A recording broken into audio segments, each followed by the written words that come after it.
5,000 years worth of history have shown that gold and silver are wealth. And the more things change, the more they stay the same. I think that you don't buy gold and silver, Elliot, as an investment, you buy it as wealth. And I just believe we are at the end of the Keynesian-based experiment, an economic system based upon debt and spending and taxation rather than savings and investment and reinvestment. And I think we've lived for a long time above our means based upon the good graces of our foreign creditor. I think those days are coming to an end. Let me just say that one more time. You buy gold and silver not to get wealthy. You buy it because it is wealth. You buy and hope you never need to use it. And if you do, you're damn glad you have it. And it's not just for an emergency. Now, obviously gold and silver react to big events, right? And you buy it hopeful that you never need to use it, not just for those big events, but also for an opportunity. As I mentioned, the crack up boom in Austrian economics speaks to the misallocation of capital and of resources. Look at all the prices that are ridiculous. As I mentioned, 19 years worth of inflows into the US stock market this year. That's misallocation. And that's because groups like hedge funds can borrow money at next to nothing, pummel it into the market, jack up the prices, make huge bonuses, pay back those loans at next to nothing, and create these distortions. But if you see tapering, if you see a seminal event, if you see something that kneecaps the markets, and that will happen if rates rise, you're sitting with a whole bunch of gold and silver dry powder that you can take advantage of opportunities too. So it's not just emergencies. And if you don't need it, there are very few things that you can leave for your children or your grandchildren or your nieces or your nephews or donate to a church or whatever that has not only a good deal of sentimental value, which means something, at least does to me, and I'm sure to a lot of people out there, but also a hell of a lot of intrinsic value. It has been wealth for 5,000 years. You buy gold and silver because it is wealth in a world that has gone mad.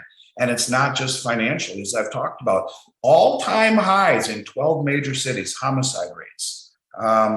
You look at what's going on in Los Angeles right now with police stations and fire stations not able to respond to emergencies because they are being mandated to close down. We are, you look at San Francisco, it's a mess. In fact, pardon my French, it's a shit show. You look at what's happening in New York City, all of these major cities, you wonder why 5,000 people a day are moving to Texas and to Florida, leaving the blue states. You look at the taxes that people are having to pay. In other words, what I'm getting at is that there was a rush there's not enough scientific evidence behind it, and they're using it as a rationale, literally to destroy major cities. You look at these smash and grabs going on all around the country, where people are running in and ransacking stores that are now, terrified about the holiday season. What's going to happen?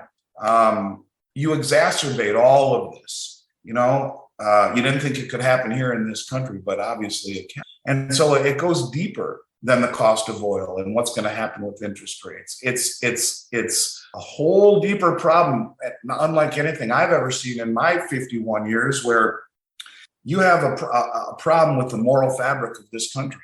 And if you see an event where interest rates rise and the markets collapse, it will only get exponentially worse. You think a world where you can't go to a shopping store or to a mall, or to go buy a nice gift for your wife on your anniversary, or whatever it may be, we're rapidly approaching that. I mean, can you imagine owning a store in San Francisco where your mortgage is $10,000 a month and the cops aren't even arresting people as they run out of the store with all of your goods? They're doing this in marijuana dispensaries, where one of the guys comes out and says, I made more money and had less risk selling it on the streets than I do legally now, because they come in and ransack my store and the police won't do anything about it. It's the moral fabric of this country that is exacerbating the potential, the disastrous potential, if we see interest rates rise, because when interest rates rise, the three pillars of wealth collapse. Any angle you want to take it's getting scary. And so I don't want to go too far down this rabbit hole, but what I want to say to people is that it's far more than what's happening to the dollar. We have a country that is becoming lawless. We have a country that is moving away from what it stood for.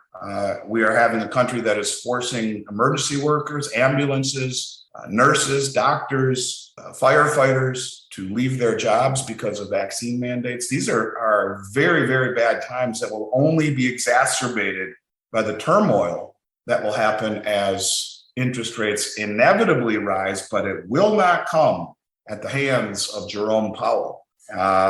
Just like he told us that, and Janet Yellen told us that inflation was transitory, just like Bernanke told us that the subprime crisis was contained. They're always wrong. They're not right. They're not going to taper. And if they do tokenize a small taper, the market will puke and they'll go right back to what they were doing, probably with a vengeance. So I guess, why do you buy gold and silver? Because we are entering the final stages, I think, of a 100-year run in this country, nearly. And I think that it's going to start to get a little bit scary. It already is in the major cities. It's starting to spread out into the suburbs in some of these cities.